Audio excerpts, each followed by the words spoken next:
ہم نے صرف نظر و نیاز کے حوالے میں اعلی حضرت کے حوالے دیے، 11ویں 12ویں کے حوالے میں اعلی حضرت کے حوالے پیش کیے، لیکن کچھ بدبختوں نے اس فتوے کی آڑ میں اس عرس کے اندر اتنی بدعتیں، اتنی خرافاتیں شروع کی تو لوگوں نے اس بدعتوں کو بھی اعلی حضرت کے کھاتے میں ڈال دیا۔ چونکہ اس کے جواز کا فتویٰ اعلی حضرت نے دیا تھا، لہٰذا اب یہ جتنی بدعتیں ہو رہی ہیں یہ سارے بریلوی ہیں۔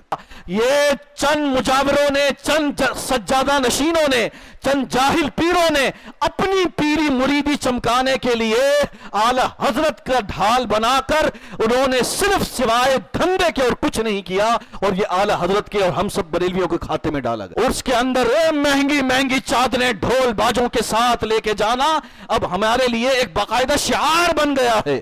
کوئی منع کرے تو بولتے بھائی یہ تو 24 نمبر ہے، ارے بھائی تو غلط ہے۔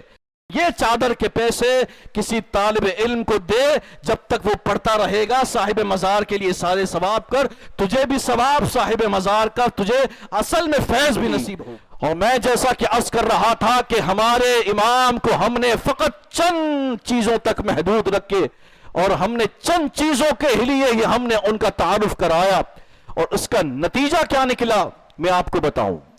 نتیجہ کیا نکلا؟ ہم نے صرف نظر و نیاز کے حوالے میں اعلی حضرت کے حوالے دیے، 11ویں 12ویں کے حوالے میں اعلی حضرت کے حوالے پیش کیے۔ اب کچھ بدبختوں نے اس نظر و نیاز کی آڑ میں، اس 11ویں 12ویں کی آڑ میں، اس عرس کی آڑ میں جتنی بدعتیں کی، ان بدعتوں کو بھی اعلی حضرت کے کھاتے میں ڈال دیا۔ میں غلط کہہ رہا ہوں تو آپ بتائیے۔ عرس اعلی حضرت نے ثابت کیا، جب لوگوں نے اعتراض کیا کہ یہ عرس کرنا، یہ ایصال ثواب کرنا یہ درست نہیں ہے، اعلی حضرت نے اپنے فتاوی میں سینکڑوں حدیث دلائل کے ساتھ ثابت کر دیا کہ عرس قرآن و حدیث کی روشنی میں ہوتا ہے۔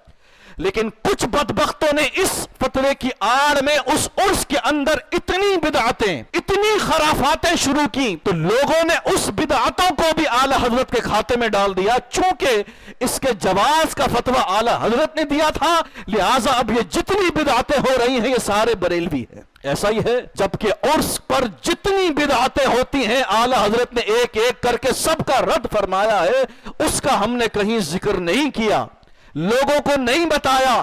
یہ چند مجاوروں نے، چند سجادہ نشینوں نے، چند جاہل پیروں نے اپنی پیری مریدی چمکانے کے لیے اعلی حضرت کا ڈھال بنا کر انہوں نے صرف سوائے دھندے کے اور کچھ نہیں کیا، اور یہ اعلی حضرت کے اور ہم سب بریلویوں کے کھاتے میں ڈالا گیا۔ اعلی حضرت نے کھل کر ان سارے بدعتوں کی رد کی، بدعت کرنے والوں کا بھی رد کیا۔ یہ سارے فاسق اور فاجر ہیں جو شریعت کے نام، عرس کے نام پر شریعت کی خلاف ورزیاں کر رہے ہیں۔ میں چند ایک مثالیں وقت کی قلت کے پیش نظر آپ کے سامنے رکھتا ہوں کہ اعلی حضرت نے کس قدر کھل کر بدعتوں کا رد کیا ہے جو آج ہمارے کھاتے میں ڈالی جا رہی ہیں، جو آج ہمارے مسلک اعلی حضرت پر بہت بڑی تنقید کے صورت میں پیش کی جاتی ہے کہ یہ تو بریلوی ہیں، جبکہ اعلی حضرت اور کسی بریلوی صحیح مستند عالم نے اس کو کبھی آن نہیں کیا ہوگا۔ اعلی حضرت کیا فرماتے ہیں سنیں، چند فتاوی میں آپ کے سامنے پیش کرتا ہوں اعلی حضرت کی فتاوی کی روشنی میں۔ فتاوی رضویہ جلد 10ویں جلد، آپ فرماتے ہیں خبردار، سب سے پہلے تو یہاں بات ہو رہی ہے حضور کے روزے کی، حضور کے روزے کی بھی حدود فرمائی۔ آپ نے کیا فرمایا؟ خبردار، سنہری جالیوں کو بوسہ دینے، ہاتھ لگانے سے بچو۔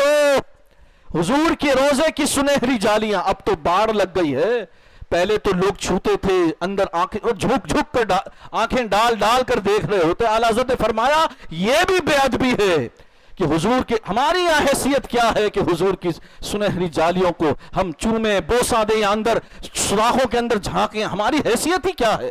یہ بے ادبی ہے۔ تو آیا ہے سرخم، نظریں جی نیچے، اور بس با ادب طریقے سے سلام دیتا ہوا گزر جا، تو آ گیا کافی ہے۔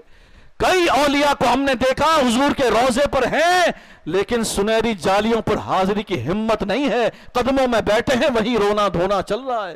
یا رسول اللہ، کس منہ سے آپ کی بارگاہ میں حاضر ہوں؟ اسی طرح آگے فرماتے ہیں اعلیٰ حضرت فاضل بریلوی عام مزارات کے حوالے سے فرماتے ہیں، یہ بھی فتاوی رضویہ میں ہے، احکام شریعت میں بھی ہے، عام مزار پر چادر چڑھانا، ایک چادر موجود ہو، دوسری چادر چڑھانا جبکہ پہلی نہ خراب ہوئی ہے، نہ پھٹی ہے، نہ پرانی ہوئی ہے، فرماتے ہیں دوسری چادر چڑھانا یہ اسراف ہے۔ اسراف یعنی فضول خرچی ہے۔ اور ہم کیا کر رہے ہیں چادروں کے نام پر؟ آپ دیکھیں مزارات پہ جا کر عرس کے اندر مہنگی مہنگی چادریں ڈھول باجوں کے ساتھ لے کے جانا اب ہمارے لیے ایک باقاعدہ شعار بن گیا ہے۔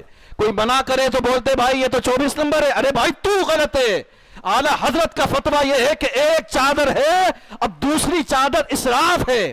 یہ تو نچا نچا کر لوگوں کو لے جا رہا ہے، یہ بھی گناہ۔ یہ جو مہنگی ترین چادر یہ بھی گناہ کر رہا ہے، اسراف ہے۔ صدر الشریعہ کیا فرماتے؟ یہ چادر کے پیسے کسی طالب علم کو دے، جب تک وہ پڑھتا رہے گا صاحب مزار کے لیے سارے ثواب کر، تجھے بھی ثواب صاحب مزار کا، تجھے اصل میں فیض بھی نصیب ہوگا۔ وہی چادر کے پیسے کسی مدرسے میں دے دے، صاحب مزار کے لیے کوئی عالم پیدا ہوگا تو کچھ لوگوں کی اصلاح کر سکے گا۔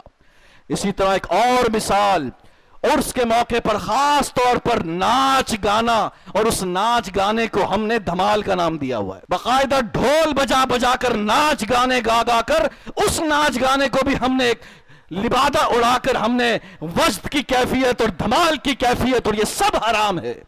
اعلی حضرت نے اس کا بھی رد فرمایا خاص طور پر کہ یہ جتنے جاتے ہیں اور وہاں جا کر یہ سب کام کرتے ہیں، ناچ گانے، اور یہ سب بد فرمایا کہ یہ نیک و بد یہ سب کے سب ایسی آتے ہیں جن کو کرنا اس شریعت کے خلاف ہے۔ میرے پاس پوری یہاں پر فہرست ہے اعلی حضرت کی جو بدعتوں کے رد میں ہے، لیکن مختصر کہنے کا مقصد یہ ہے کہ میرے بھائیوں، اعلی حضرت نے سینکڑوں شعبوں میں کام کیا، ہم نے محدود کر دیا اعلی حضرت کو۔ اعلی حضرت کی شخصیت کے کئی پہلو ہیں۔ اللہ تبارک و تعالی جو کچھ ہم نے آج سنا اور مزید ہمیں اعلی حضرت کی شخصیت کو پڑھنے سمجھنے کی توفیق عطا کرے، اور جن اولیاء سے ہم محبت کرتے ہیں فقط عرس تک محدود نہ رہیں، ان کی سیرت کو ہمیں اپنانے کی اللہ ہمیں توفیق عطا فرمائے۔